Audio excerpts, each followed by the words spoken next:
I'm Mary Maybe, and I may be reviewing Lady Bird, and I'm in kind of a weird spot, because as you can see, my cat is here. But to keep it short and simple, I gave it a 9.7 out of 10.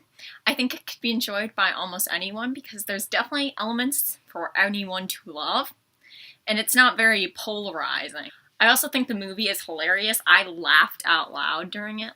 And it's a very relatable movie. I feel like teens could really connect to it, and it's being marketed as an Oscar buzz movie. But then, I don't really think that's totally fair, because I also think if it was marketed to teens, teens would love it. Because I really do think it's coming of age, like, teens love John Hughes. I think they could definitely love Greta Gerwig's movie. And I think what really gets to it is that part which is in the movie, it's in the trailers, but also says, what if this is the best version of me? Because the whole movie deals with this idea of you're not the best at anything, so how do you become your own? And I thought it was great acting. All the characters seemed very, very real, and none of them seemed like plot devices. They were all complex, but not too complex that you're like, oh. They just felt like very, very realistic characters. Plot thoughts.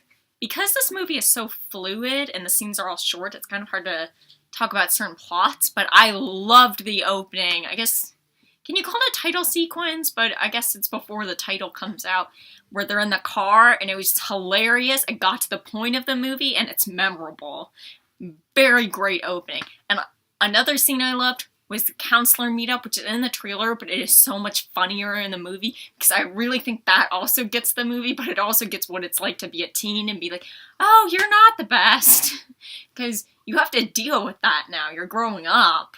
The theater circle scenes were always hilarious, which I won't spoil, but both of the scenes were very, very funny. And I think a big question people are asking is this Oscar worthy? I think this deserves at least a nomination for screenplay, if not the award. I don't know if it's too plain Jane to get the actual Best Picture nomination. However, I don't think it would be out of its mind to get it. I just don't think that's as safe a bet. And will it get an acting award? I think it's deserved. Like I said, it was very good acting. I can't even pick a favorite actress. I was like, the mom's great, but so's Lady Bird, but so is the dad, so as much as everybody. But the issue is, I don't think any of these performances were unique. Usually they'll give it to, like, a villain of some sorts. Like, usually it's got to be a role that someone feels like they did good, because there's never been anything like it. And this is a very plain Jane kind of story. It's kind of the whole point of the movie, so I'm not sure there's that unique element to get the acting.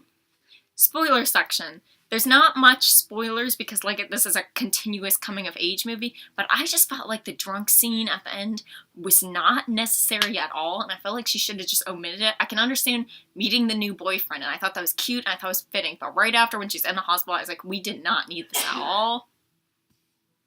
And my favorite scene of the whole movie is in the car, where it is her and her mom, and it like goes back and forth. I just thought that was so strong. It captured, it wrapped it up. It was just such a gorgeous scene. It was executed perfectly. I really just loved this movie. 9.7 out of 10. Go see Lady Bird.